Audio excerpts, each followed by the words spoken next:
Welcome to another episode of the Powerless to Powerful Recovery podcast. My name's Jason. I'm an alcoholic and an addict. As always, our mission is to share experience, strength, and hope across multiple media platforms, the story of addiction and the road to recovery. We are not affiliated with Alcoholics Anonymous or any other 12-step based organizations or groups in any way. But Ron, we're back. We're back. Here we go. We're back, Ron. Yeah, it's exciting. How does it feel, brother? It feels great. Have you been on vacation? Where have you been? Been working, I got this new job working for this little behavioral health company. Oh, Desert Recovery Centers. Big Recovery shout out to Desert Recovery Centers. We're at Desert Recovery Center Studios. We have a new property we're getting ready to open. Grand opening on August 1st. Everybody stay tuned. But today, we got a special guest. And not only do we have a special guest, but this special guest likes all the shit we like. He does. He's a sales guy. He's a salesman. He's a business owner. He's in recovery, and he got sober through the 12 steps. What more do we want to talk about today? That's what I'm talking about. And so our special guest is Jordan O'Farrell. He's got the MAGA watts. He's got a solar company, but so much more. Finance, fitness, and freedom, and that's the motto there. So Jordan, welcome to the show. Appreciate you having me on the show. Love what you're doing. Welcome, Jordan. Appreciate you being here. And so when you have that tag, finance, freedom, and fitness, so why don't you just share a little bit about your message, your vision, just a little bit more about the business today and kind of where we're at. Just plug it real quick, and then we want to get a little bit into your story. So why don't you share where that comes from? So real quick, where it comes from is the fact that our country is in trouble. And we're a country of American people, and the American people have been fooled. They've been fooled to think you need to get in debt, get a job to be able to pay that back, which you never really do. And then emotionally, spiritually, physically, everyone's bankrupt.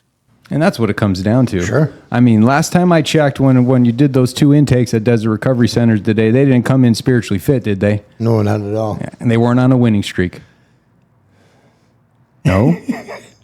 Sure. They definitely weren't on a winning streak, and that's what the point is. And so everybody's journey starts somewhere, Jordan. That's what we really want to hear about today, because it's so interesting. All the different things that you've been through, all the experiences that you've had have culminated into a point where you had the gift of desperation and you were willing to do something different in your life. And you did it long enough to create discipline, experience a psychic change, and become the best version of yourself. And that's what we see today, man. It's good to see you.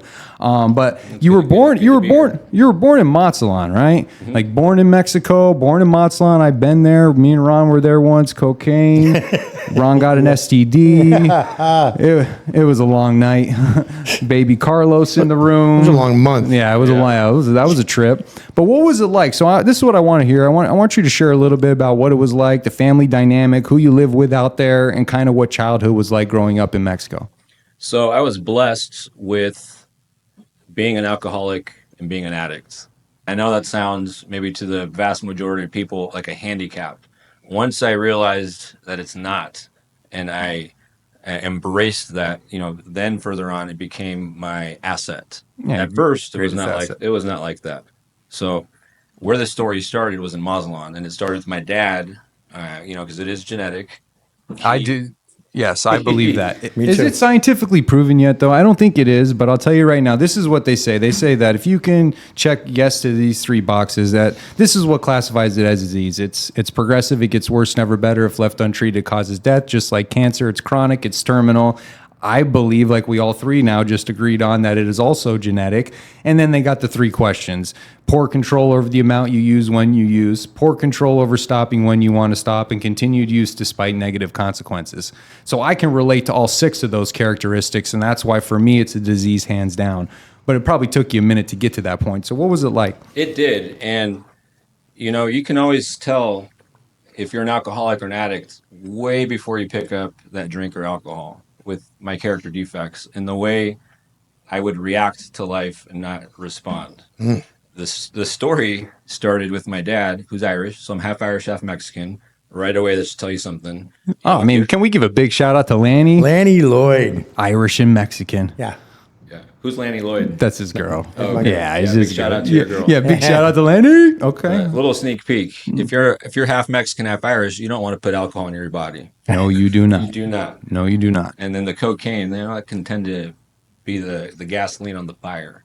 So my dad in his 20s, all of his best friends, which I call my uncles, I do have two biological uncles, but all of his best friends, which are my uncles, in their 20s, they all grew up in Washington State. Okay, back in his day, he would tell me the wildest stories, and they started cracking down on the fact that you can't drink and drive. He would tell me Yeah, they frown upon that. Yeah, they frown upon they that. frown upon it Yeah. now. Yeah. Back in the day, he would tell me if there's a car full of chicks and the windows were down, it's fair game to jump in that car and be with those girls. What happens now? You can get arrested, brother. Probably assault, I don't know. So he said Kidnapping, all kinds of stuff. kidnapping. Yeah. He said, you know what? We're going to go to Mazatlan. Because at one point, Mazatlan was the Cabo. So they all moved, got into timeshare. And, 1 + 1 = 2. My mom worked at the hotel he was selling timeshare at. Mm-hmm. And it's funny. I got to say one thing because it reminds me, real funny story. Ron went on the run. We both caught prison sentences at the same time. We sent Ron on the run. He had like 42 class 2 felonies and a massive drug bust across the country, state lines. We sent him to Ohio. He's in Ohio now on the run. He shows up on my doorstep midnight, right? Okay, here we are. And then our bright idea, we were going to move because I went to Cabo, Mazatlan, and I had been into Puerto Vallarta a few times, and I had met a guy down there that was selling timeshares on the beach, and I just thought it was like the greatest job in the world. So we were going to go down there, sell timeshares on the beach. Did you make any money doing it? Little pattern there, huh? Yeah, I mean, a little pattern, brother. Little So I pattern. didn't sell timeshare till later. Oh, that's right. That's right. Right? But when my dad and all his buddies moved to Mexico to Mazatlan before it became before they all decided to move to Cabo, that's where I was made and born. They all moved to Cabo when it was just a dirt road, and they all became very successful because they hung on to their sobriety. To this day, they're all still sober. My dad ended up moving back to Washington for the family business. The only person in our family that skipped was his brother Marty. Marty was always super responsible. Got into real estate investing at a very early age, saved every penny, owned multiple properties in Washington, and he opened up a scrapyard. Now that scrap metal business, that was passed down from my grandfather. My grandfather and I always had a very, very, very, very close relationship. And my uncle would tell me, I'd always pray for your dad because your dad just couldn't get it. He was a lot like me. The apple doesn't fall too far from the tree. And ultimately, the goal for any parent is for their child to be better than they were. That's the actual type of evolution I believe in. Yeah, no, absolutely. And when he moved to the U.S. back, my Uncle Marty gave him an opportunity to get into business. Okay, so they got into the business, scrap metal. Fast forward. Hey, Ron, you've been in that business before, man. You scrapped some copper, bro. What you scrap that copper for? Oh yeah, he be scrap copper. What else, No, brother? Aluminum listen, cans. no, You ever scrap aluminum this was cans, my- Ron? How bad was it, Not brother? aluminum cans, but this is what I used to do. This is why in Phoenix all the U-Hauls get backed up to the building because I would go to a U-Haul and I would pull all the aluminum ramps out, cut them with a sawzall, stack them up in the back of a truck, and then take them to the recycle plant. Oh, that was when you were on hubs, huh, 110, brother? 110, 110 my apiece. bad. Oh, my bad, 110 brother. apiece. Oh, you were doing that solo? You know it. Just on GP? That's Threw that it. right up there? Those are my crack smoking days. Oh, man, you were on a mission.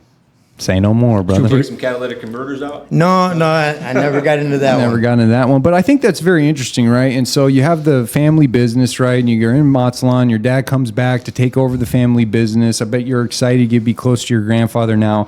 And so now you go on this time period over the next 15 plus years working with the family business, getting into school. But what's also a big part of your story, which I want to touch on, is the martial arts, because I think that's so important because ultimately what recovery teaches us is discipline. I mean, that's just the bottom line of it. Winning the morning and the disciplines that you create and winning the moments and manifesting and everything that you just talked about. I mean, we shot a podcast before we even turned the mics on, and we talked about so many different things, all relating and culminating to the same point, which is the evolution of the psychic change that we're all striving for.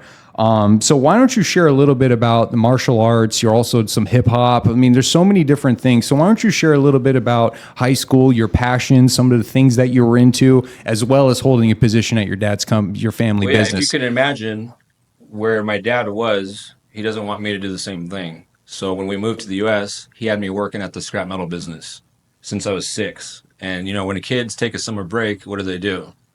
They enjoy their break. They party. They fuck off. Yeah. Not me. He had me sweeping cans, helping out at the business. He was grooming me. And he was paying me, I think, I don't know, like $5 an hour. And what I did is I saved that money, and I ended up buying a Korg workstation. I got some turntables. I was really, really into music. And then he got me into martial arts. And martial arts was that pillar, gave me that discipline. This is at a time when now in the country, what happens to kids? People, they're way too soft. They get awards for just participating. I can't, dude. So I coach club soccer, right? And I tell these girls, do we play to win? That is it. You play to win. You play to win. Bottom line, 100%. Where I was at, the Master Lee would take a big wooden staff and swing it, and if you ain't jumping over that staff, your legs are getting hit. Ron, do you think we should implement that at Desert Recovery Centers? You think that'd be good for your BHTs? Maybe. Okay. Maybe. All right, write that down, It's brother. possible. Yeah, Let me write see if I that. can put it in here. Yeah, write that down, brother. Okay. Write that down. Write this one down too. Then we put, it's called Dida Chow. Dida Chow goes on your knuckles, and we'd punch the cement until your knuckles get tough enough to where you don't feel the pain. Oh, So at a very early age, this is where I got into Bruce Lee. Loved Bruce Lee. Started listening to some Wu-Tang Clan. I love Wu-Tang. Okay. And I started looking inward because as a child, when you're young, I don't know about you, Jason, or Ron, but you always have that innate feeling is, why am I here? What is all this for? It's a great question. So I started looking inwards. And when I started looking inwards, martial arts taught me how to meditate and really focus to the point where I remember drawing strength when I would compete by visualizing my little sister getting kidnapped and somebody abducting her. I just flip the switch and turn that into a positive. Mindset. It's mindset. And I got to the point where, on the kicking bag, I was able to jump up on the bag and do like 15 kicks. Up in the air. I was doing 5, 4. Ron, stand up. Let me try this shit on you real quick, brother. Pick me up a W right now. Jordan's teaching me some things, dude. I'm definitely not going to test his ass today. I'll tell you that right now. So I did that for a long time. I did martial arts for about 18 years. Wow. Nice. You competed in some tournaments, won some awards. I went to the Junior Olympics in Florida. At the age of 12, I went to Korea by myself, trained at Kukkiwon International Headquarters, went back at 14, did the same thing. Everything was on the up and up. So everything's on the up and up, and I like how you say that because it leaves it open, right? So everything's on the up and up. Good. And so what I always think about is I can take the big book out of it, and I can think of the 4-stage disease concept, right? And then the 4-stage disease concept teaches you about the flow of addiction, and it says in between the second and third stage, you could have prevented addiction from taking You place. used the word disease. Dis-ease. I had a dis-ease as I got older, and you start to get those hormones. And then I started caring about what other people think. I had a disease. I wanted to fit in. And at an early age, I went to Catholic middle school, Catholic high school, and I was very fortunate because my dad was working at the business. So then what he would do is drop me off at after-school daycare. My after-school daycare counselor, would tell me, "Hey, Jordan, why is look at the back of this dollar bill. Why does it say this? Why is it in Egyptian?" So then I started questioning things, because then I also had that spiritual aspect with Bruce Lee, the martial arts, and I had that innate feeling as to why am I here? Why? And then, I started noticing that the music that was popular, well, what does it promote? Sex, drugs, alcohol, material items, and things like that. And he taught me that these artists, they just end up selling their souls to get the fame. And so I was very anti wearing any logos. I started writing my own music, working at my dad's business. I saved up all that money to then make my own music because I wanted to create some kind of a change and a difference, which I feel at every single person on this planet, on this earth, wants that same thing, has that desire, but then what happens? They get swayed a little bit. Because if you have, let's say this is where you start and this is where you want to end. What happens if it changes 1 degree? Your trajectory goes way off the path. Yeah, and so what it reminds me of is in the big book where it says deep down in every man, woman, and child is the fundamental idea of God, but it gets obscured by pomp or worship of other things. But we're born with this fundamental idea of God, but you throw women, drugs, alcohol, sex, you throw all of it in the mix, and we get so far detached from that fundamental idea of God. And then ultimately what comes with that is us wanting to change the way we feel. And drugs and alcohol are the solution to that. And now we're worshiping that. And ultimately we've associated drugs and alcohol with our emotions. How many sober parties did you go to in high school? Zero. Why? Oh, I went to one. Why? So I went to one where I was sober. Because I remember the first time I drank. Okay, I was in Australia. I went and stayed with the host family. I was 16. What, were you there for sports or? No, I went for the experience to stay with. So I went there for a soccer tournament. We went to Sydney and we went to Cairns. I stayed in Melbourne. Okay, all right. Did it freak you out that everyone's driving on the wrong side of the road? Yeah, the wrong side of the road. There's no street lights. It's all roundabouts, and we have the American accent, dude, and they love us out there, love dude. it. And we stayed with a homestay family, and I stayed with a guy. Big shout out to Greg Kistner. I stayed with him. He's a player on the team, and we were the only two players that stayed with two girls. And one of the homestay days, we actually went to school with them, and they went to an all-girls school. They literally had to rush us off the property. They thought we were like pro athletes and all kinds of shit. They just wanted to hear us talk, right? They did, you know? And so I think that's important, and that's what I was bringing up is the fact that now we start to associate, you know, with our emotions, the drinking, right? And we didn't go to many sober parties in high school because it wouldn't be fun. What's the point? And we've also associated negative emotions with drugs and alcohol, and we began worshiping it once we felt the effect. Right. And so now you start to throw some other things in the mix and the consequences start to come. Right. So why don't you talk a little bit about the progression from high school into your early 20s, working for the family business, pursuing martial arts, but now also drinking and doing some cocaine and kind of what that looked like? Well, that was that moment in Australia. Remember that point A to point B? That's the moment where it went off 1 degree and it changed my entire directory. My priorities rearranged themselves. Remember it very clearly, just like it was yesterday. Because I've been told my whole life, don't drink, don't drink. My dad, as a kid, he'd actually take me to meetings. So you know what they say, a head full of AA and a belly full of booze. Don't mix. Don't mix. So it's funny because in Australia, the culture is totally different. I went to a house party. The parents are throwing the party. Right? There's alcohol. Did you have some Vegemite?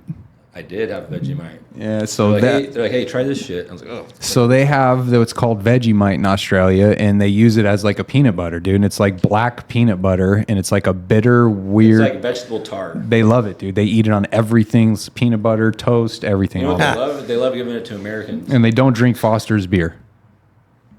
They don't. They don't drink Foster's. I had Smirnoff. Yeah. I had Smirnoff. So we're all around a big fire. Everyone's drinking. I'm like, nah. Like, here you go, Jordan. Have it. I'm like, no. I'm not gonna. It's not for me. They go, what's bitch beer? What are you, bitch? What's that gonna do to you? Sure. Right. So I said, well, you know, I ain't no bitch. Give me that. And immediately, I take that swig. Now, like old school. Once it hits your lips. Yeah. Right? Yeah. Once it hits my lips. Do you know what Maslow's hierarchy of needs is? No. So you got this pyramid. It's Maslow's hierarchy of needs. At the top is your vision, your dreams, everything that makes us a human being. Right? We're the only creature that can have that. And at the bottom is food, clothing, and shelter. So once I drank that alcohol, this bomb started to attack without me knowing subconsciously my vision, my dreams, my friends, my family, all the way down as you progress to the end. It was food, clothing, and shelter. Right. And that's the progression of it. And it's crazy. We talk about that all the time, how quick, you know, the last relapse you were on, Ron, how quick did things get bad? Well, it was immediate, right? So after being sober for a period of time, it was, you know, the first time I was 2.5 years sober. I had built a life in 2.5 years. In 5 days, it was all gone. Yeah. 5 days? 5 days. It was all gone. It was all gone in 5 days. He's and so Ron, his thing before he found meth was crack. And so that's all he could do. And he would make, so we're sales guys, right? And you know how you already explained it, right? When you start to progress, which we'll talk about in a second with the cocaine, where you just show up, you make a fat check on a Monday, you're the top closer, so you don't have to come the rest of the week and they ain't going to say shit. I gotta reward myself. Everybody's pissed off, but you get paid early, you get paid right away because you're that guy. Mm-hmm. And then he would disappear for the next week, show up on Monday, 15 pounds lighter, right? And then do it all again and be the top salesman with 1 day of work. Right. Yeah, see, I thought I was terminally unique, but we're not that different. Right. No. And I think that's the curse, right? Is that we walk around thinking we're terminally unique. Nobody. Or I got this. Nobody feel, but deep down inside, right? Nobody's like me. What's the matter with me? Why am I so broken? Why do I keep doing this? Why do I keep destroying my life? Why do I keep letting my family down? Why can't I get it together? And it's that question that goes over and over and over. And there's in your that head. cycle. Then you feel victim and you need some reprieve. There it is. So this is the cycle of Esprit, dude. I talk about this shit all the time, bro. Obsession, desire, relapse, remorse, repeat. I obsess over wanting to change the way I feel. Desire kicks in, dude. I ain't calling my fucking sponsor, dude. The money's already spent. I already took a shit. It's done. It's going down.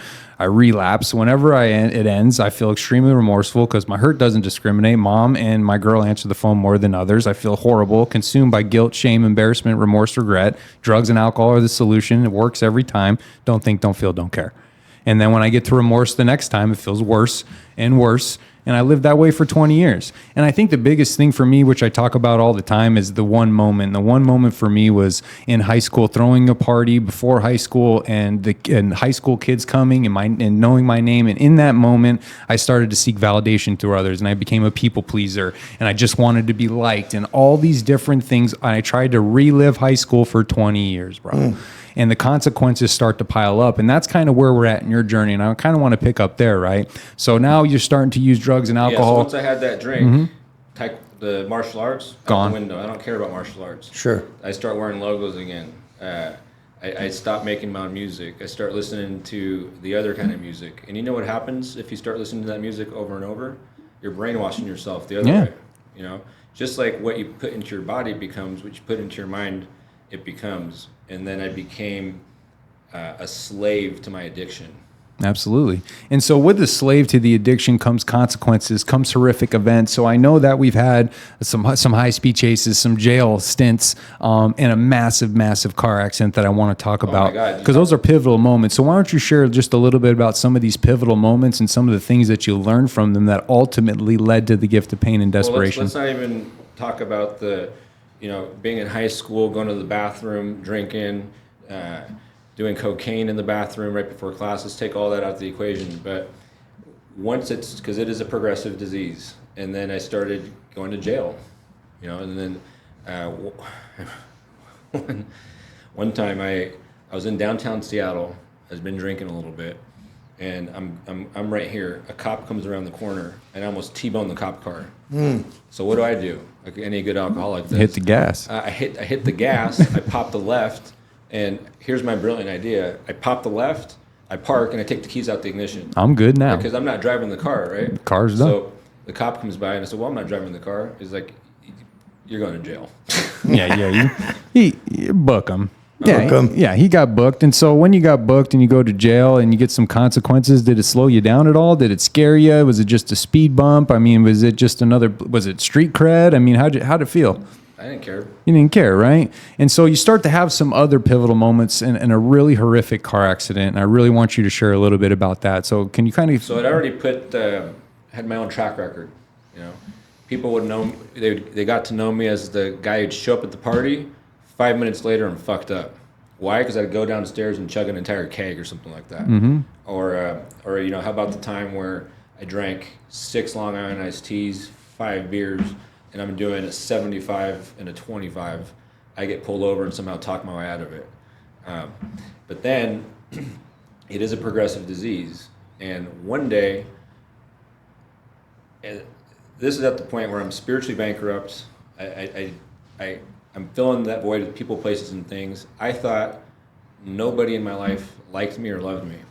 And I had beers in the back. I hit up my boy. I was like, yo, we're going to go to this party. I got everyone waiting for me at the, a mall at the top of the parking lot. There's that little area. Okay, everyone's going to meet us there. We're going to a party. And I hit my buddy up. I'm like, yo, we're going to go to this party. He goes, no, I don't, not today. For some reason, I'm not today. Like, whatever, fuck you, dude. I'm gonna go to the party anyways. And from Mexico, where I'm dirt poor, to now in the U.S., my dad ends up taking that little scrap metal shop and turns it into the second largest corporation. He's very wealthy. He ended up buying me a 45th anniversary Mustang GT. Oh, nice. He just wrote a check for it. I like cars. So what do? Because I was a young, spoiled punk. Drive it fast. I canceled the insurance 2 weeks before my accident, okay? And I'm in that GT Mustang. I'm on the road. I'm listening to Ozzy Osbourne, No More Tears. You know that song? I do. Oh, I know you know that song, Ron. I If do. you want to drive fast, put that shit on. So I'm like, no more. I'm weaving in and out of traffic. I'm doing about 120. And those exits that are a little bit more straight? And then up here is the stoplight, and you can make a left, and the mall's over there. Okay, I'm weaving in and out of traffic. I don't realize the exit's coming up, so I slow down into 70. I'm thinking, fuck, I'm going to slow down to 70. I'm going to cut over because there's those white lines. And right when I cut over a little too late. You know the wedge that's a little further up? Okay, once I cut over, I clip that wedge. When I clip that wedge, it sounds very cliche, but time stops. You have no concept of time at all. Time is stopped, and as I started to ascend, I felt this is the confirmation that I'm going to die. This is it. My story ends right here. And my life flashed before my eyes. And I remember in my heart feeling an immense amount of regret. Like, this isn't how it's supposed to end, but this is the way my story ends. And there's so much more I'd want to do, but I won't be able to do it, and nobody's going to know that this happened. And immediately I let go, and this white portal, like a vortex, opens up, and boom. Now I'm in a very white place. You know, I was talking to my fiance about this the other day, and I was telling her, you don't die. And it didn't dawn on me till the other day. You don't die, because I remember very specifically being in that white place. I was outside of my body, but I still had my soul, and I was still me. It just wasn't in my physical body. Death is nothing but on a real scientific level, real science that's measurable, observable, and repeatable. Matter can't be created or destroyed. So when I went to that vortex and that portal, remember my grandfather? Mm-hmm. Okay, my grandfather died from alcoholism on my birthday when I was 12. And I was alone at my house. Phone rang. It was my birthday. He waited till my birthday to say his goodbyes. Phone rang, and he said, "Hey, Poo," he had a nickname for me, Poo Poo. And I don't remember exactly his words, but he just said, "Happy birthday." Hung up the phone, and maybe 3 minutes later, the phone rang again. And in my heart, I knew why the phone rang again, and they told me he passed. Now, fast forward to that accident. When that portal opened up, it took me to the other place. It's almost like a fluorescent light that you're staring right at, but it doesn't hurt because you don't have a physical body. And I could feel his presence come to me. And he said, "It's not your time to die yet." I said, "It's not your time to go. You need to go back." I said, I don't want to go back. I like it here. Because in this place, I had a lot of questions, but no questions at the same time, because I had access to all the information at once. It was pure love, pure, just a pureness. And I was plugged into everything at the same time, getting all these downloads, and I really, really liked it there. But he said, "No, you have to go back." I said, "I don't want to go back." He said, "You have to." Boom. Now, it's almost like a segue into moving. Now the white lights are the ambulance. Because I'm looking up at the ambulance lights. I freak out. If you can imagine being here, now being in my physical body, they must have shot me with something that passed out. And you know what happened? When I woke up, everyone that I thought didn't love me surrounded me. And we're all very concerned. And what happened was, I was wearing my seatbelt. And when I hit that little wedge, I mean, it probably happened just like this. My car went like this, and it wrapped itself around a tree on my driver's side, crushing it like a Coke can. So if I was in the car, I would have died. Something or someone cut that seatbelt, almost like if you were to take scissors without striations, more like a laser with no burn marks. So the fact that seatbelt was cut, do you know how big the window is on a Mustang? Okay, It was rolled up. Somehow I managed to break it with my head, and I landed on the side of the road. My car is black. There's no lights there. Every single car is speeding by. Carlos, a guy I'd never met before, I don't know who he is, said he heard the voice of God to follow my vehicle that night, and he's the only person that pulled over. And he said when he pulled over, he went to the vehicle, and the car was wrapped around a tree. Nobody was in it, but he heard grunting. He heard me go, "Ugh." And he said when I saw him, I started standing up, and then I collapsed into his arms. And for the longest time, I'd been trying to figure out why. And when you go back in time to after-school daycare counselor, I became very aware of what we're up against right now. The fact that every single media, every single big corporation I'm not talking about, if you look at Berkshire Hathaway, who's going to be the major shareholder?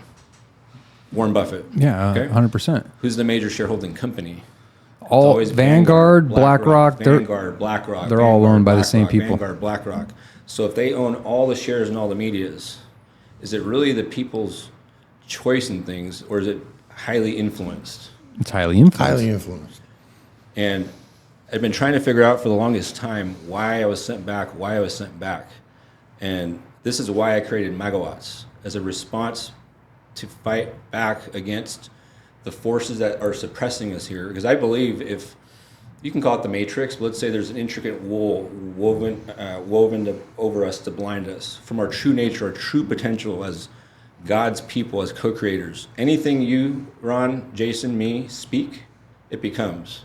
The problem is, what's the narrative in most people's minds? Is it positive or negative? Negative. Right? Because the media's every single thing in existence, down to the food you eat. Your gut is smarter than your brain.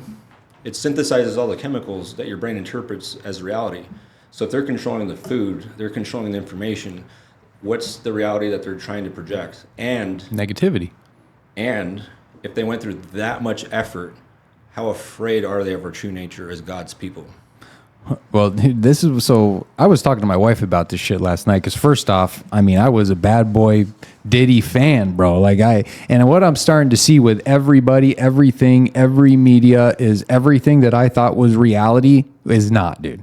Is not, bro. It's not. It's not, dude. And I'm starting to see it all over. You had this awakening many years ago, and we're talking 6 years old, and it started where you started to have some of these realizations and these awakenings, and you connected the dots, and we're going to get you back on the show to kind of talk about some of these areas so we can really, really talk about it.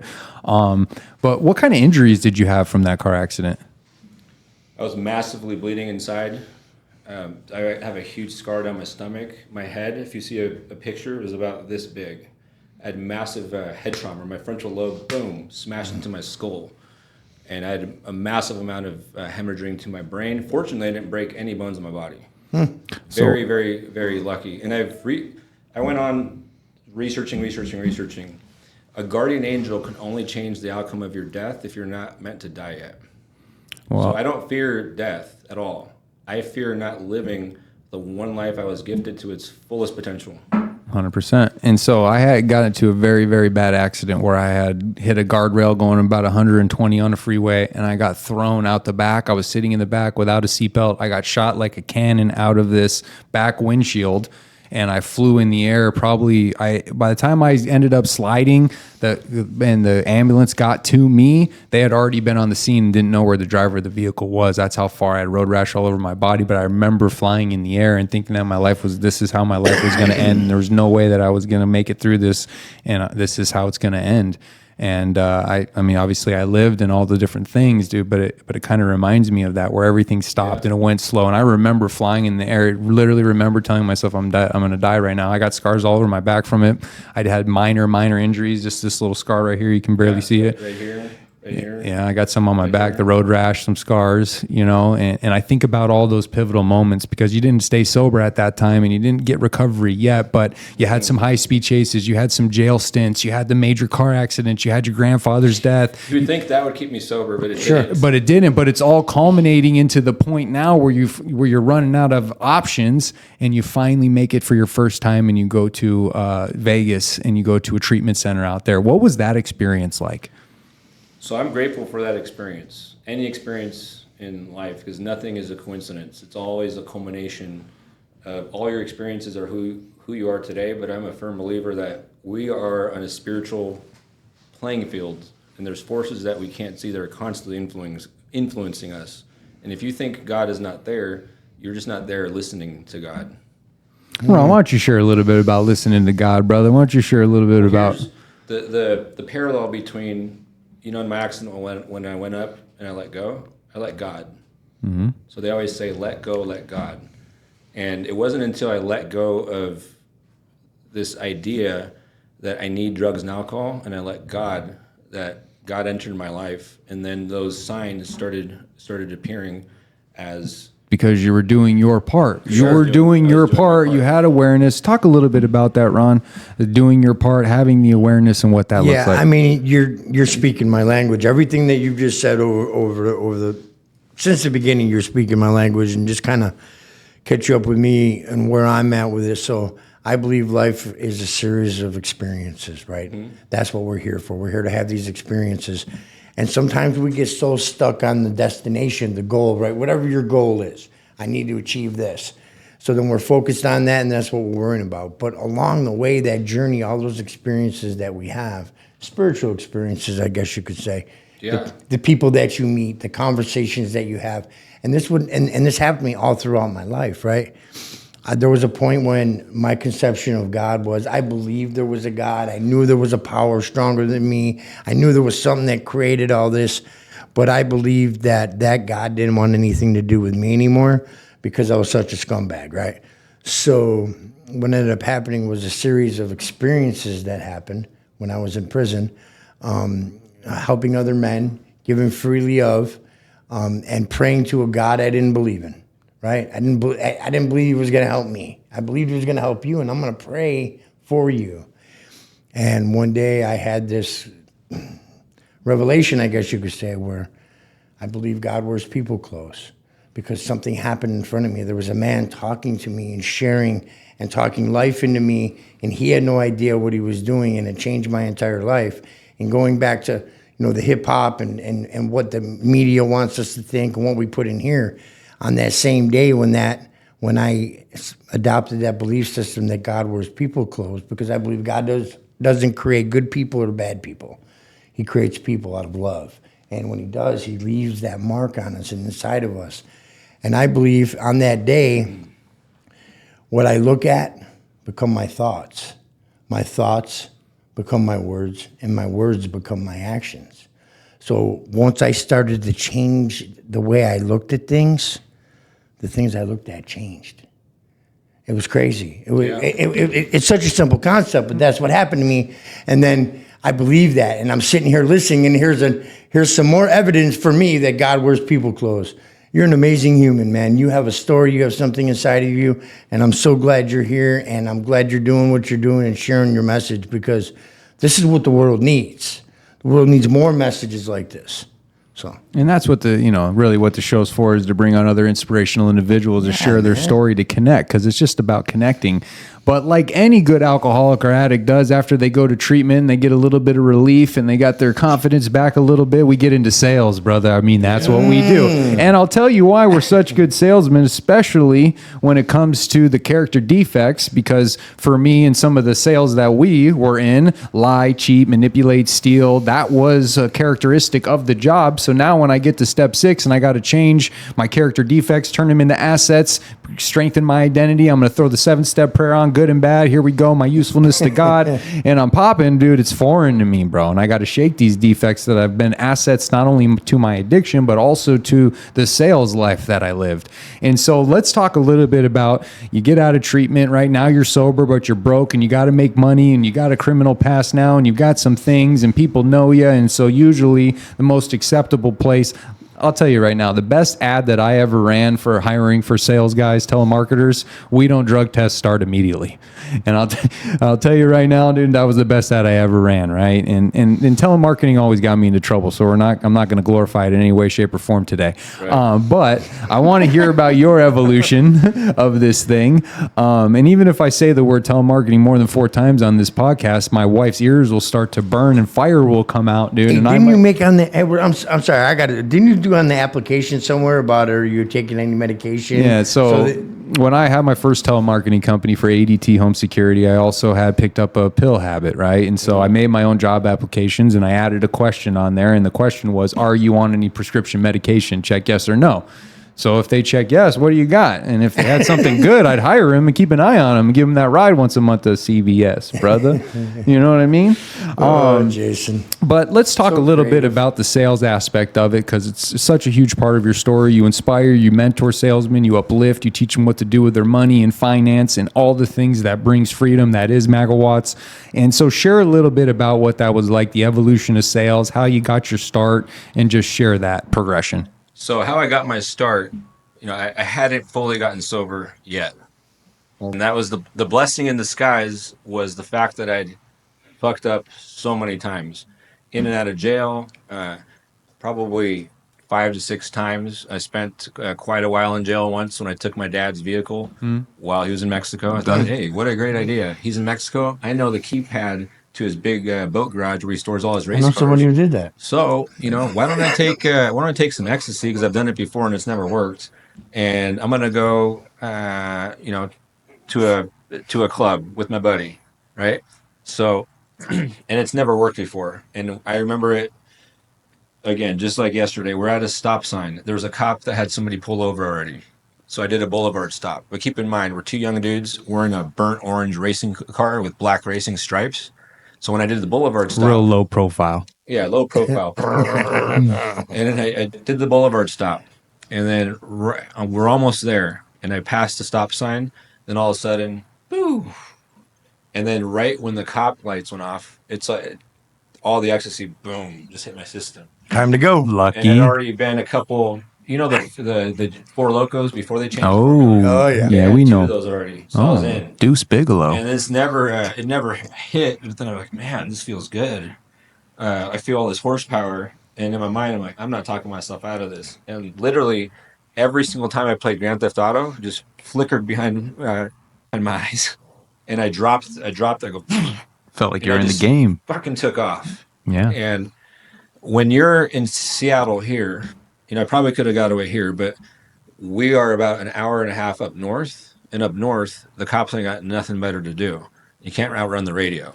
So I thought, cool. I took off, and then all of a sudden there's another cop car this way. I pulled the e-brake, and fortunately, I think the ecstasy saved my life because I was doing some crazy maneuvers. I dipped towards the freeway.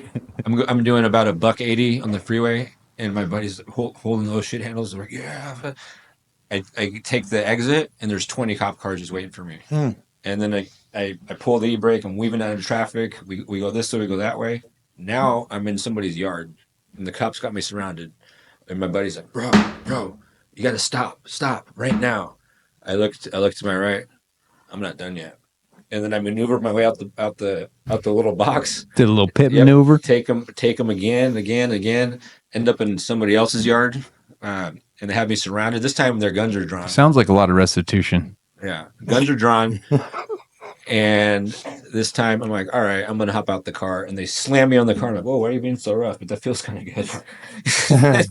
Yeah. And I end up in jail for quite a while. Made friends with the Russians, played chess the whole time I was there. Nice. And then my dad wrote me a nice letter. Jordan starts off with Jordan, you fucking dumbass. Da, da, da, da. And I'm thinking, oh my god, this car is fucked up. This car is fucked up. Not a scratch on the car. Lucky.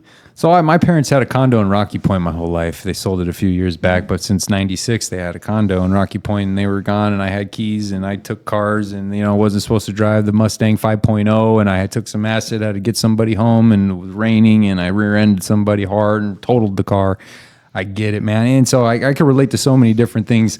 And so as you start to get in sales, right, and I think most of all the different types of sales, I think that we have both done. So why don't you rattle off some of the different sales jobs that you've had, some of the different experiences that you've had in the sales industry? Well, that was the blessing in disguise because, you're not supposed to do that. That was a felony. Yeah, that's the felony. And being the addict alcoholic that I was, I could have either pled to the felony or done treatment.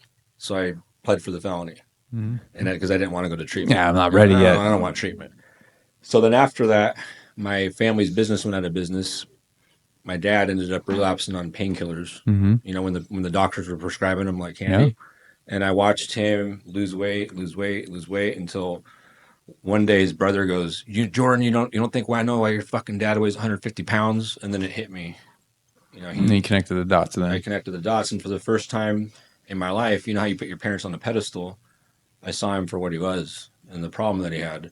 And then I started, at this point, from 6, I'd done every single position at the company. I was being groomed to take the company over, but I was going to take a company over that was bleeding their accounts dry because my dad ended up going to China, doing this, making movies, spending millions of dollars here. And I was just the dad for my sister being at home, putting everything together. And when the business was gone, I didn't have a rich family to fall back on anymore. I had a nice place on the beach. I had a Cadillac, and all that stuff was going to be gone. So then I got into sales. I got into what was it? Door to door direct TV. Yeah, Yeah. and they're like, here you go. Here's your sheet. We met up at the top of a Dairy Queen at some weird Yeah. office. Here's the packages. Here's your territory. Here's your sheet. maps. Here's the direct TV stuff. Go sell it. And they gave me, the little construction vest. They go, just knock on the door, turn around and point, and then they're going to think the lines are down or something. And They'll open the door. and they'll open the door.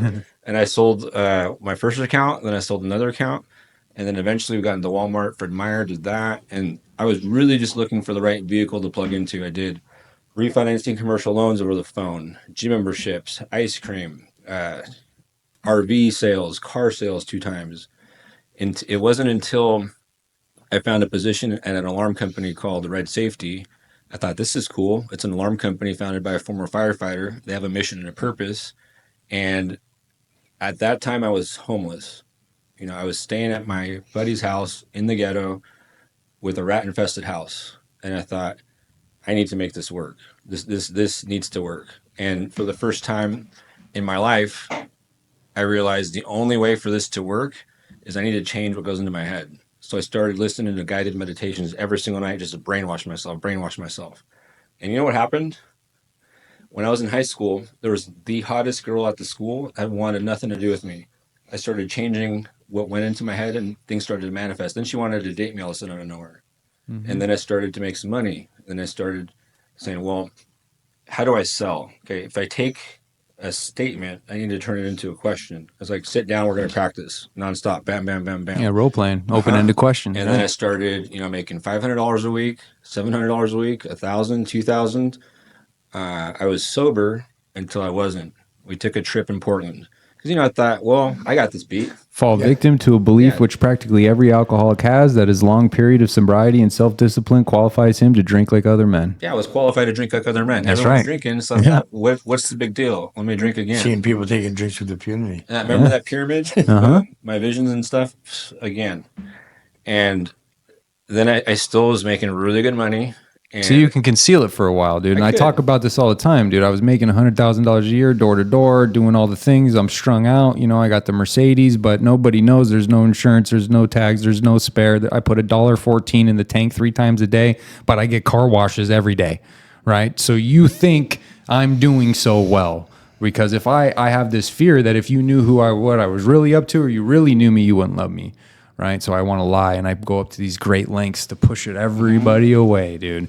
And so when you tell your story, dude, you're telling my story. We have so many of the same experiences, dude. It's a trip to hear it and to see it. And so I know what comes with being the top salesman. You're looking at 3 top salesmen sitting right here. I know what it's like to come in and be the top guy and basically be able to do whatever the hell you want to do. I could sell at will.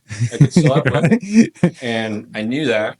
So I would go to I live in Arizona now, right? This is all in Washington State. When I go back to Washington, for the first few times I went back, I started driving around the places I was like, man, I used to drink a lot. I used to get fucked up there. I was fucked up there. Before I would go knock, I'd just get fucked up. I mean, I would black out in people's houses. One time, they dropped me off in someone's house. I was training somebody new, and they offered me a beer. I said, no. And they go, what do you just want one? I said, oh, sure. All right, let's just drink one. Okay, one turned into 12 in the house. Yeah. I ended up selling it, but I blacked out. Yeah. And then they go, you need to walk it off. That's what I used to do, dude. I'd find one family. I'd drink with them all night. I'd write up whatever I was selling. I'd sell every single person that they knew, their family members, be eating dinner with them and the whole 9. I can't believe it, because after they dropped me off in the street, I go knock myself in another house with an old lady, and I don't even remember the sale, and I come out with a contract.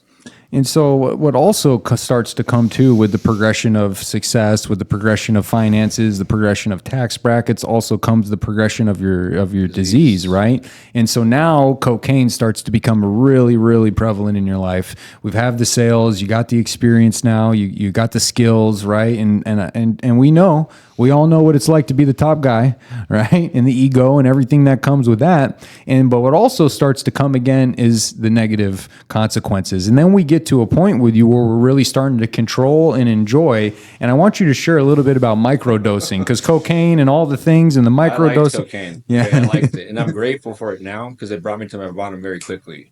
If cocaine was not there, I would have died. Not literally, but figuratively, with who I had the potential to become. And it wasn't until cocaine just dragged me the fuck down and brought me to my bottom, to my knees, like they talk about in the program. It brought me to an incomprehensible, demoralized state to where I liked it so much. I kept doing it. Yeah, he's doing actually it. read the big book, huh? Yeah, he's read this thing. All right. I hear you, brother. Yeah, I hear you, brother. Okay.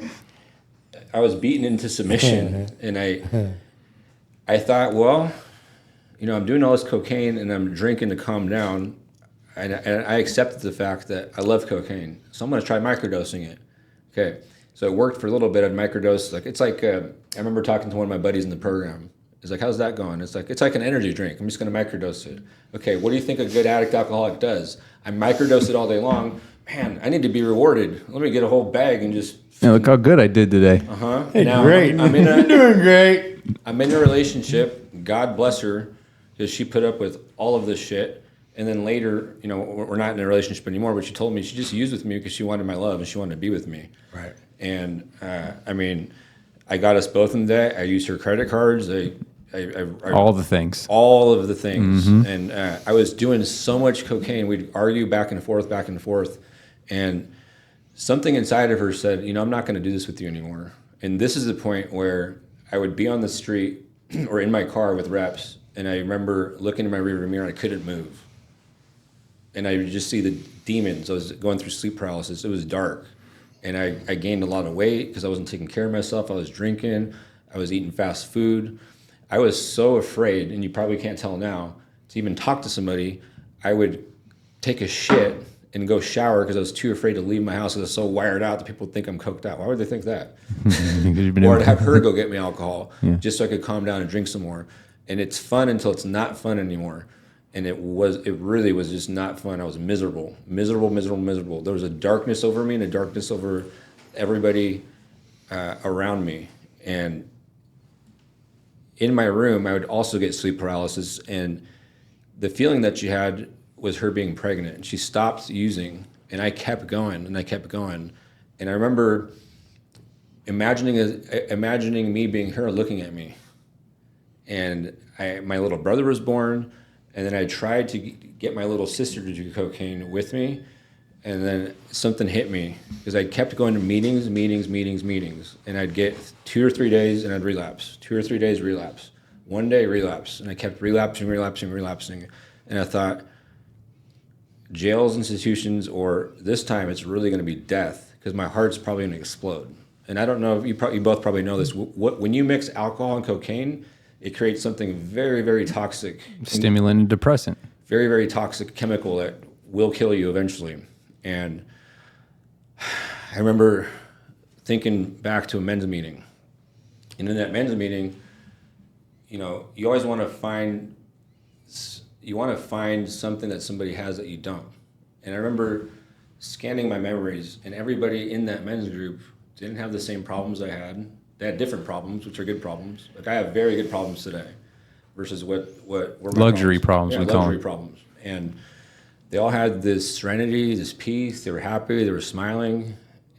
And I gave up. I mean, my way wasn't working.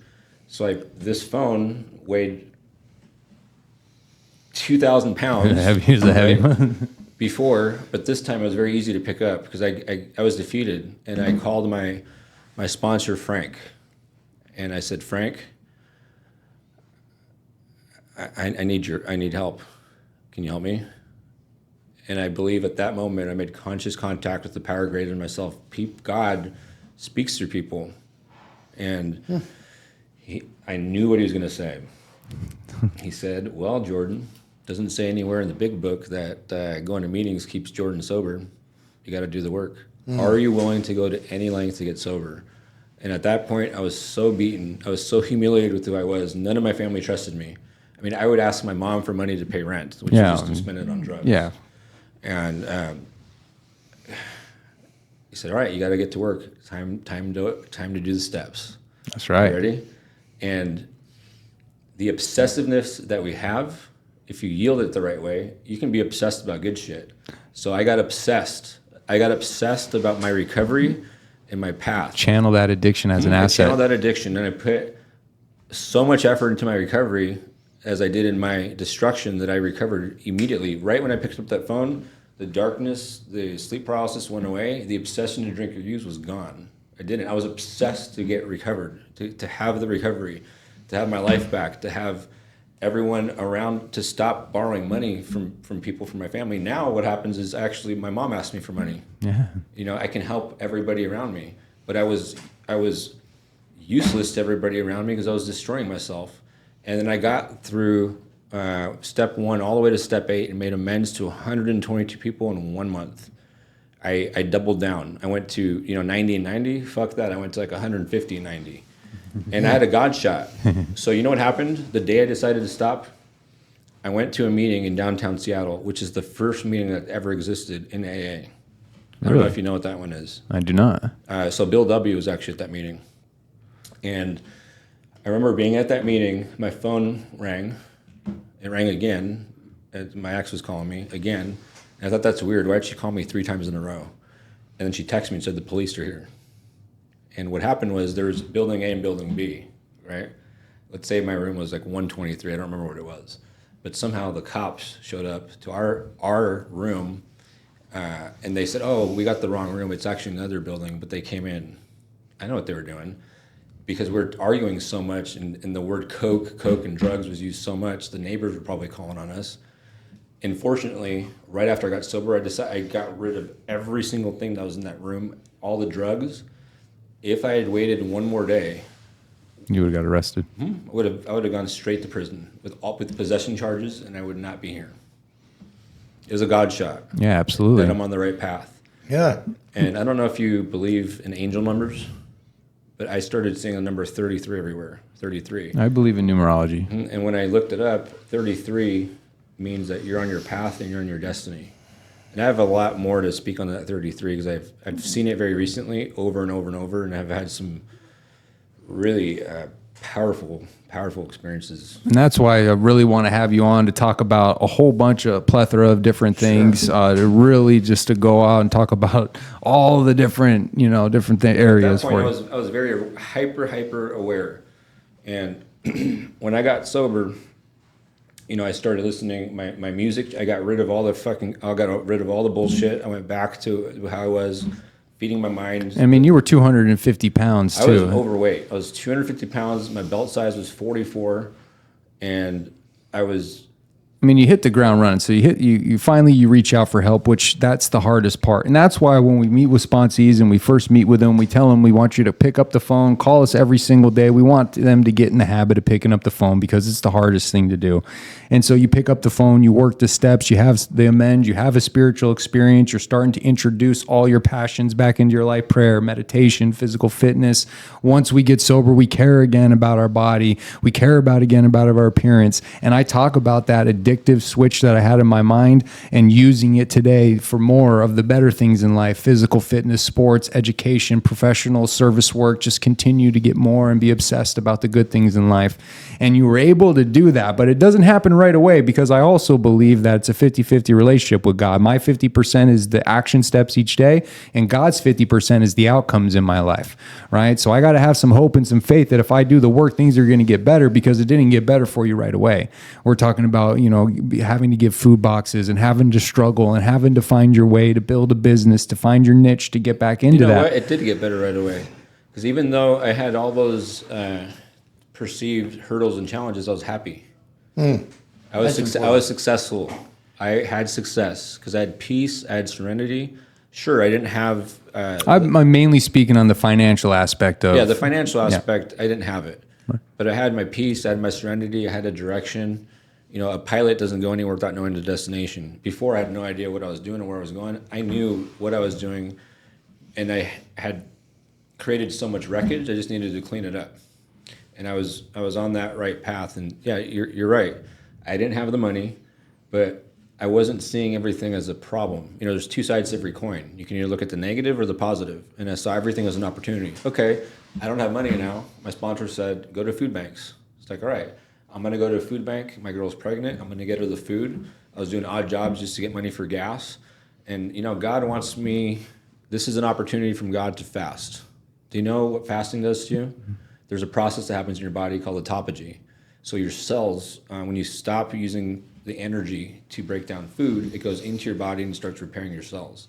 When I started taking a shit, black ink started coming out. All that toxicity, everything I put in my body started coming out. I lost 40 pounds in a month. So my buddy here lost 50 pounds in the last 30 days on the carnivore diet. Oh, yeah. So he's on the carnivore diet. 10 weeks. 10 weeks. 10 weeks. 10 weeks. Hasn't had a I'm on the carb. carnivore right now. Meat only. How do you feel? Incredible. I was explaining to him my mental clarity. I didn't even know I had mental fog. And, so let me tell you real fast. I did the meat and the eggs for the first 7 days. And then on day 7, something happened. I woke up and I had so much energy. I hadn't even drinking my coffee yet. And I went to work. I mean, because I do work 14-hour days, sometimes 15-hour days. I work a lot.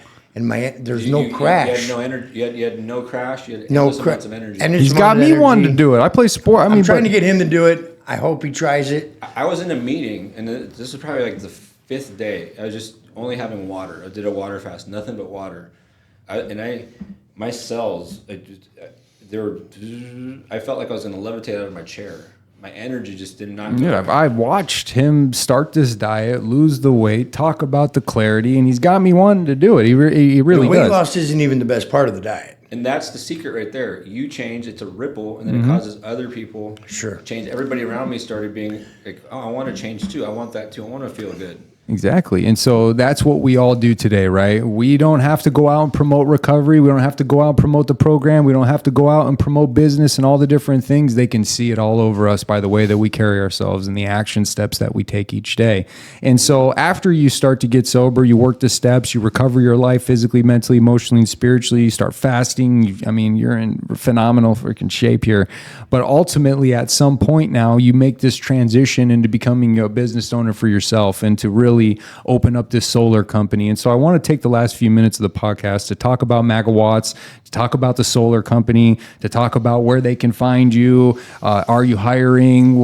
Do you need sales reps? What are we doing? What are we talking about? So I want to share and I want to close with that really, because that's the most important thing. These goals you don't achieve, you know what those are? Those are good ideas. Good ideas. And today we achieve goals, and we achieve goals by those same one-liner slogans from AA. Those slogans, just like the disease is progressive, recovery is progressive, and so are those slogans. That one day at a time has completely been evolution, and today it means something so much more than it meant just to stay sober today. Today it's an opportunity for me to grow physically, mentally, emotionally, and spiritually, engage myself in those areas and work towards my goals. Because when any of us are working towards goals, we're gauging character assets again in our lives. You're working closer to get to who you want to become. And I'm so glad that you said one day at a time.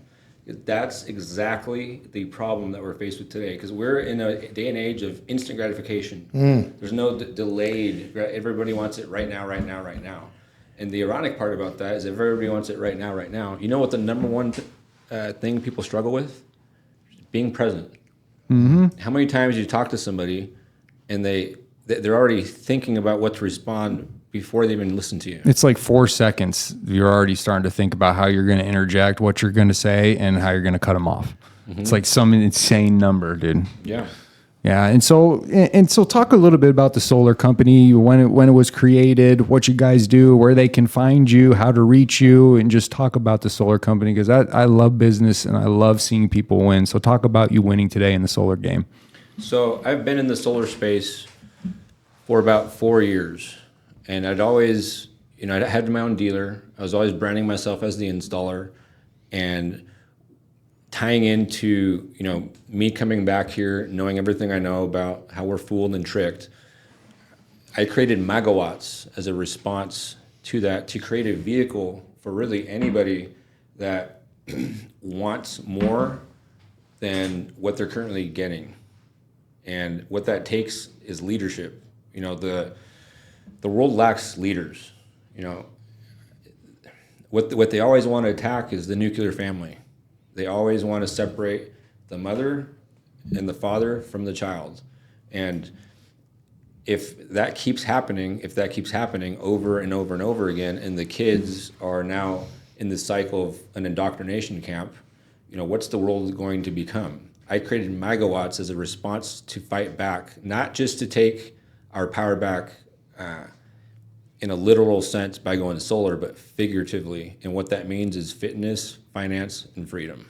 And that's your mission, right? It is. And it's your mission in everything you do, whether it's with the solar company, inside of work, outside of work, your team. I mean, you were here with your team. You had 6 different guys here today. You guys are filming commercials. You're doing so many different things to promote that, to attract that, right? To manifest it, to bring. I mean, for all of us, for us 3 sitting here at the table, we have the experience now where what we're talking about is it's factual.